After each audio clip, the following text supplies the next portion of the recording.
Hello दोस्तों, अगर आपने गुड्डू ऑटो वाले की कहानी पहले भी सुनी होगी तो आपको पता ही होगा कि उसकी जिंदगी में रात कभी सिर्फ रात नहीं होती। हर अंधेरे के पीछे कुछ न कुछ छुपा होता है, कुछ ऐसा जो इंसान नहीं होता। मेरा नाम है गुड्डू, जांजगीर चांपा का रहने वाला हूँ और मेरा ऑटो नंबर 13 है। लोग कहते हैं ये नंबर मनहूस होता है, पर मुझे क्या पता था कि ये सिर्फ नंबर नहीं, मेरी किस्मत बन जाएगी।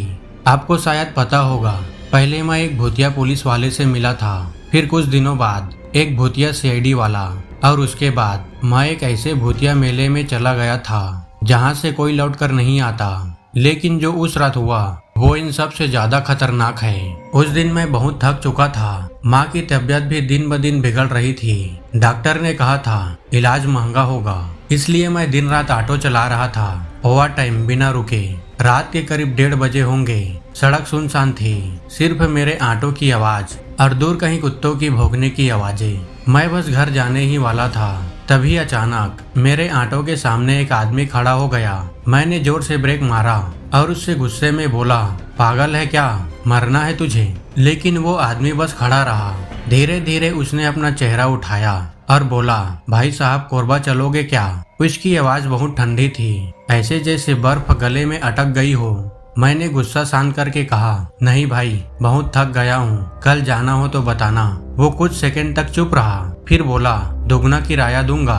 दोगुना किराया नाम सुनकर मेरे दिमाग में बस एक ही चीज चल रही थी, माँ का इलाज। मैंने सोचा चलो आखिरी सवारी है, और यह सोचकर मैंने हाँ कर दी। जैसे ही वो पीछे बैठा, मुझे अचानक एक अजीब सी ठंडक महसूस हुई, इतनी ठंडी कि जैसे कोई बर्फ का टुकड़ा मेरी गर्दन से छू गया हो। मैंने रियर मिरर से देखा, वो आदमी सिर झुकाए बैठा था, चेहरा ठीक से दिख नहीं रहा था। मैंने सोचा शायद थकान में है और मैं निकल पड़ा। कुछ देर बाद वो बोला, इस रास्ते से नहीं, आगे से दाई तरफ मोड़ लेना। मैंने कहा, अरे भाई, मैं इस रास्ते को अच्छी तरह से जानता हूँ। फिर वो थोड़े गुस्से में बोला, जो कहा है वही करो। उसकी आवाज अब भारी हो गई थी, जैसे दो लोग एक साथ बोल रहे हो। मैंने डरते हुए कहा, नहीं भाई, मैं उस रास्ते से नहीं जाऊंगा। तभी अचानक उसने जोर से सीट पकड़ ली और बोला, अगर जिंदा रहना है तो वही कर जो मैं कह रहा हूँ। मेरे हाथ कांपने लगे और मैंने ऑटो दाई तरफ मोड़ दिया। जैसे ही मैं उस रास्ते पर गया, सब कुछ बदल गया। सड़क गायब, लाइट गायब, आसमान काला और चारों तरफ घना धुंध। ऑटो खुद ब खुद चल रहा था। मैं ब्रेक दबा रहा था, लेकिन ऑटो रुक ही नहीं रहा था। तभी मैंने देखा, आगे कुछ लोग झुके हुए थे, जैसे कुछ खा रहे हो। मैंने धीरे धीरे पास जाकर देखा और मेरी सांसें रुक गई। वो लोग नहीं थे, उनके हाथ लंबे, मुंह खून से भरे हुए, और वो एक लाश को नोच नोच कर खा रहे थे। हड्डियों की चरमराहट की आवाज, मांस फटने की आवाजें और उनकी हंसी। मैं कांपने लगा, मेरे हाथ स्टीयरिंग से छूटने लगे। तभी पीछे बैठा वो आदमी जोर जोर से हंसने लगा।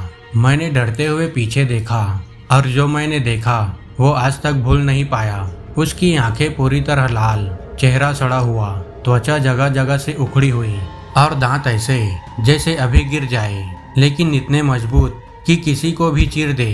वो मेरी तरफ झुककर बोला, देखा कितने मजे से खा रहे हैं वो, मेरा भी मन कर रहा है किसी को खाने का। मेरा गला सूख गया, आवाज तक नहीं निकल रही थी। फिर उसने धीरे से कहा, अब खेल शुरू होता है, तुम्हें कुछ काम करने होंगे, हर काम पूरा किया तो जिंदा रहोगे। वो मेरे कान के पास आया और फुसफुसाया, तो खेल खत्म। मेरी आंखों के सामने अंधेरा छा गया। मैं समझ गया, मैं अब मौत के खेल में फंस चुका हूँ। उसने मुझे अपना पहला काम दिया, और जैसे ही उसने वो काम बताया, मेरे पैरों तले जमीन खिसक गई, क्योंकि वो काम इंसान नहीं कर सकता था। और उसने फुसफुसा कर कहा, जा उस लाश के पास जा और उसका एक टुकड़ा उठाकर मेरे पास ला। यह सुनकर मेरे पैरों ने जैसे काम करना बंद कर दिया। मैं हकलाते हुए बोला, नहीं नहीं, ये मैं नहीं कर सकता। वो अचानक चिल्लाया, अगर नहीं कर सकते तो तुम्हारा खेल खत्म। और जैसे ही उसने ये कहा, मेरे ऑटो के चारों तरफ वो सारे मांस खाने वाले लोग धीरे धीरे मेरी तरफ देखने लगे। उनकी आंखें खाली, लेकिन मुझे ही देख रही थी। मुझे समझ आ गया, अगर मैं नहीं गया तो वो सब मुझे जिंदा खा जाएंगे। मैं कांपते हुए ऑटो से उतरा। हर कदम भारी लग रहा था, जैसे कोई मुझे पीछे खींच रहा हो। जैसे ही मैं उस लाश के पास पहुंचा, उसकी बदबू इतनी तेज थी कि मुझे उल्टी आने लगी। मैंने नाक बंद की और कांपते हुए हाथ से उस लाश का एक टुकड़ा उठाया। जैसे ही मैंने टुकड़ा उठाया, अचानक उस लाश की आंखें खुल गई और उसने मेरा हाथ पकड़ लिया और फिर कहा, मुझे छोड़कर मत जा। उसकी आवाज इतनी दर्द भरी थी कि मेरा दिल फटने लगा। मैं जोर से चिल्लाया और किसी तरह अपना हाथ छुड़ाकर भागा। मैं हाँफते हुए वापस ऑटो में आया और वो टुकड़ा उसे दे दिया।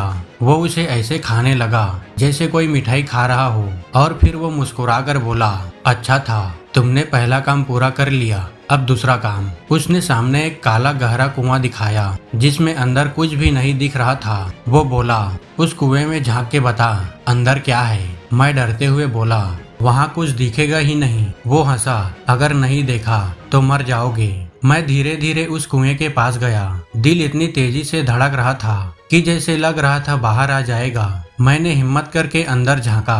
पहले तो कुछ नहीं दिख रहा था, लेकिन फिर अचानक अंदर से हजारों आंखें मुझे घूरने लगी और एक साथ आवाज आई, नीचे आओ, हमें बचा लो। मैं चीखते हुए पीछे गिर गया और उससे बोला, कुएं के अंदर कई हजारों आंखें हैं। अब वो और खतरनाक हो चुका था। उसने कहा, अब अपनी परछाई पकड़ कर दिखाओ। मैं हैरान था, परछाई कैसे पकड़ी जा सकती है, लेकिन जैसे ही मैंने नीचे देखा, मेरी परछाई मेरे से अलग होकर खड़ी थी और धीरे धीरे मेरी तरफ बढ़ रही थी। वो परछाई अब बिल्कुल मेरे सामने थी और अचानक उसने मेरा गला पकड़ लिया। मैं सांस नहीं ले पा रहा था। मैंने पूरी ताकत से उसे धक्का दिया और मैं जमीन पर गिर पड़ा।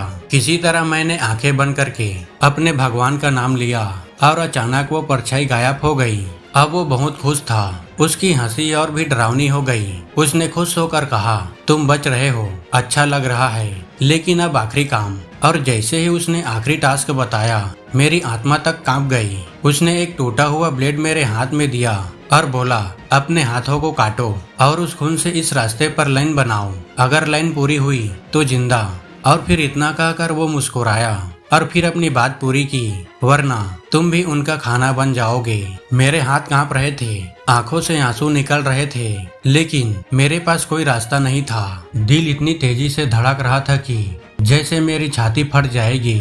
मैंने ब्लेड को अपने हाथ पर रखा और कुछ सेकंड तक रुका। माँ का चेहरा सामने आया और फिर चाकू चल गया। मेरी चीख उस सुनसान जगह में गूंज गई। खून बहने लगा, गर्म लाल, और मेरा चेहरा दर्द से भरा हुआ। मैंने कांपते हुए उस खून से जमीन पर लाइन बनानी शुरू की। जैसे ही खून जमीन पर गिरता, वो जमीन उसे सोखने लगती, जैसे सदियों से प्यासा हो। पीछे वो भूतिया यात्री हंस रहा था और जोर जोर से बोल रहा था, जल्दी करो, समय खत्म हो रहा है। मेरी सांसें टूट रही थी, आंखों के सामने अंधेरा छा रहा था, लेकिन मैं लाइन बनाता रहा, एक एक बूंद करके। तभी अचानक जमीन हिलने लगी। जहाँ जहाँ मेरा खून गिरा था, वहाँ से हाथ निकलने लगे, सड़े हुए, टूटे हुए, नुकीले नाखून वाले। वो हाथ जमीन से बाहर आ रहे थे और मेरी तरफ बढ़ रहे थे। मैं घबराकर पीछे हटा, लेकिन वो आवाज आई, लाइन पूरी करो, नहीं तो ये तुम्हें खा जाएंगे। अब मेरे पास सिर्फ एक ही रास्ता था, या तो डर जाऊं या लड़ जाऊं। मैंने अपने दोनों दांतों को जोर से कटकटाया और खून से आखिरी लाइन पूरी कर दी। जैसे ही लाइन पूरी हुई, एक जोर की आवाज आई, धड़ाम की, और सब कुछ रुक गया।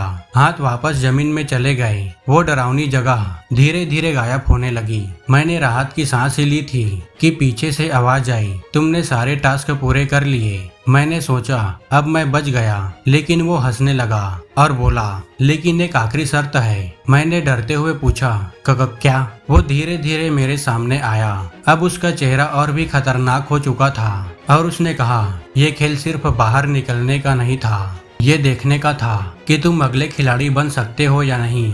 मेरे पैरों तले जमीन खिसक गई। मैंने चिल्लाया, नहीं, मुझे जाने दो। वो जोर से हंसा, आज के बाद ये ऑटो और ये खेल तुम्हारा है। लेकिन उसने एक गलती कर दी थी।